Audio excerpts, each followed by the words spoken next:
వ్యవసాయ పనుల్లో తలమునకలై ఉండాల్సిన రైతన్నలు విత్తన దుకాణాల దగ్గర పడిగాపులు కాస్తున్నారు. తాము కోరుకున్న రకం పత్తి విత్తనాలు కేవలం 2 బ్యాగులు మాత్రమే లభిస్తుండటంపై ఆగ్రహం వ్యక్తం చేస్తున్నారు రైతులు. ఇక ఇదే అంశానికి సంబంధించి మరింత సమాచారాన్ని ఆదిలాబాద్ నుండి మా ప్రతినిధి జోషి అందిస్తారు. మృగశిర కార్తె మొదలైంది. అన్నదాతల కష్టాలు కూడా మొదలయ్యాయి. ఆదిలాబాద్ జిల్లా కేంద్రంలో చూడవచ్చు. విత్తన దుకాణాల వద్ద రైతులందరూ కూడా క్యూ లైన్లలో నిలబడి గంటల తరబడి నిలబడి విత్తనాల కొరకు వేచి చూస్తున్నటువంటి పరిస్థితి. ప్రస్తుతం మనం ఇక్కడ ఆదిలాబాద్ జిల్లా కేంద్రంలో ఉన్నటువంటి ఒక విత్తనాల దుకాణం వద్ద ఉన్నటువంటి ఈ యొక్క రైతులకు సంబంధించినటువంటి లైన్లో చూడవచ్చు. వాళ్ళని అడిగి వాళ్ళకి సంబంధించినటువంటి ఇబ్బందులు ఏంటి, అసలు ప్రతి సంవత్సరం ఈ విధంగా ఎందుకు రిపీట్ అవుతుంది అనేటటువంటి విషయాన్ని మనం అడిగి తెలుసుకుందాం. మీదేవురండి? రుయాడి సార్. ఇప్పుడు ఇక్కడ అంటే మీరు ఏ విత్తనాల కొరకు రావడం జరిగింది, అసలు ఇబ్బంది ఏంటి, ఈ సమస్య ఏంటి, లైన్ ఏంటి? 6.9 కూరకు వచ్చాను సార్. ఈ బ్యాగుల కొరత బాగా ఇబ్బంది చేస్తున్నారు సార్. ఇప్పుడు స్టార్టింగ్లోనేమో దొరుకుతాయని అన్నారు చెప్పారు. ఇప్పుడు మేము చేనులో ఇత్తనాలు పెట్టే టైంలో వర్షాలు సరిగా పడని టైంలో ఇక్కడ వచ్చి క్యూ లైన్లో ఇబ్బంది పడకుండా మేము గింజల కోసం తాపత్రయపడుతున్నాం సార్. ఇప్పుడు మీరు ఏ విత్తనాలు అడుగుతున్నారు, ఆ విత్తనాలు ఉన్నాయా లేవా? ఇక్కడ మేము అడిగేది 6.9, అవి మాకు రెండు బ్యాగులు చొప్పున ఇస్తున్నారు. మాకు 10 ఎకరాల భూమి ఉన్నది. ఆ 2 బ్యాగులు సరిపోగా లేవు. ఇస్తే మొత్తానికి సరిపడే అన్ని ఇవ్వాలా. ఇప్పుడు ఈ రెండు బ్యాగులు చేంజ్ చేసుకుంటారు. రైతులను ఇబ్బంది ఎందుకు పెడుతున్నారు? కేసీఆర్ ప్రభుత్వం ఉన్నది, ఎందుకోసం ఉన్నది? రైతులను కాపాడుతానే అని చెప్తాడు. ఏ రైతుని కాపాడుతున్నాడు? ఉన్నవి అన్ని బ్లాక్లు అమ్ముకుంటుందిగా. ఇంతకు ముందు 700 రూపాయలకు బ్యాగ్ దొరికేది, ఇప్పుడు 850 రూపాయలు అయింది. ఇది కేసీఆర్ ప్రభుత్వం చేసే పనేనా అని నేను అంటున్నాను. ఇప్పుడు మీరు ఇక్కడ ఎందుకు అంటే ఎప్పటి నుండి నిలబడి ఉన్నారు? ఎన్నిసార్లు ఇక్కడికి వచ్చారు? వీడికి 3 రోజుల నుంచి వస్తున్నా, దొరకలేవు. ఇయ్యాలసుగా లైన్లో నిలబడ్డా సార్. నాకు 2 బ్యాగులు సరిపోవు. నాకు 10 బ్యాగులు కావాలి కానీ 2 ఇస్తామంటుండ్రు. ఇది లేవు. మనకు పంట వండే గింజలేమో కరెక్ట్ టైంకు దొరకలేవు.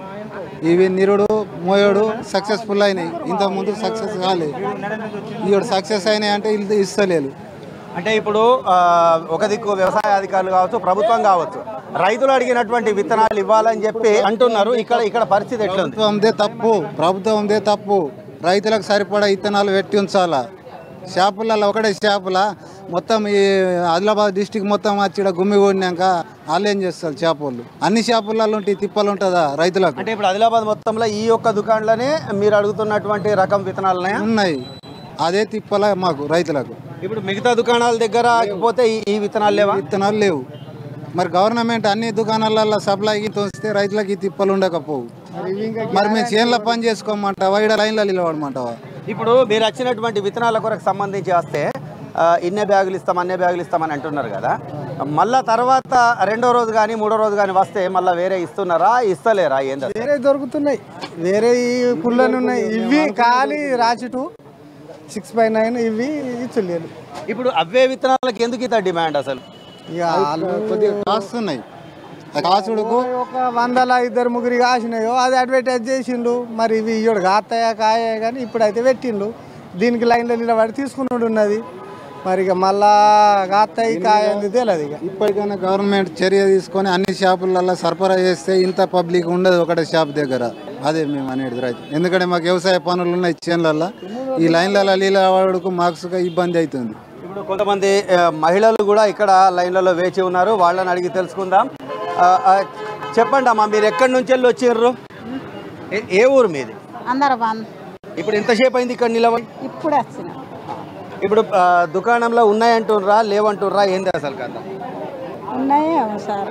ఇది అంటే మొత్తానికి ఇక్కడ విత్తనాలకు సంబంధించినటువంటి దుకాణం వద్ద పడిగాపులు కాస్తున్నటువంటి రైతులందరూ వాళ్ళ పనులను వదులుకొని, వ్యవసాయ పనులను వదులుకొని ఇక్కడ గంటల తరబడి వేచి చూడటము అలాగే రోజుల తరబడి ఇక్కడికి రావటము అనేటటువంటిది తమ వ్యవసాయ పనులకు చాలా ఆటంకంగాను తీవ్ర ఇబ్బందిగాను ఉంది అనేటటువంటి అభిప్రాయం వ్యక్తం చేస్తూనే కేవలం కొన్ని దుకాణాలకు సంబంధించి మాత్రమే ఈ యొక్క వాళ్ళు కోరుకుంటున్నటువంటి విత్తనాలను సరఫరా చేయడం అనేటటువంటిది ప్రభుత్వానికి సంబంధించినటువంటి లోపంగాను అలాగే రైతుల పట్ల ప్రభుత్వానికి ఉన్నటువంటి నిర్లక్ష్యంగాను వాళ్ళు అభిప్రాయపడుతున్నటువంటి పరిస్థితి.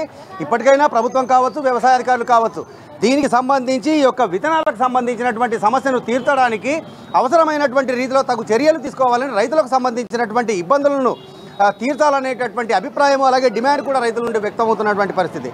కెమెరా పర్సన్ గణేష్ రెడ్డితో ఆదిలాబాద్ నుండి రాజశేఖర్ జోషి.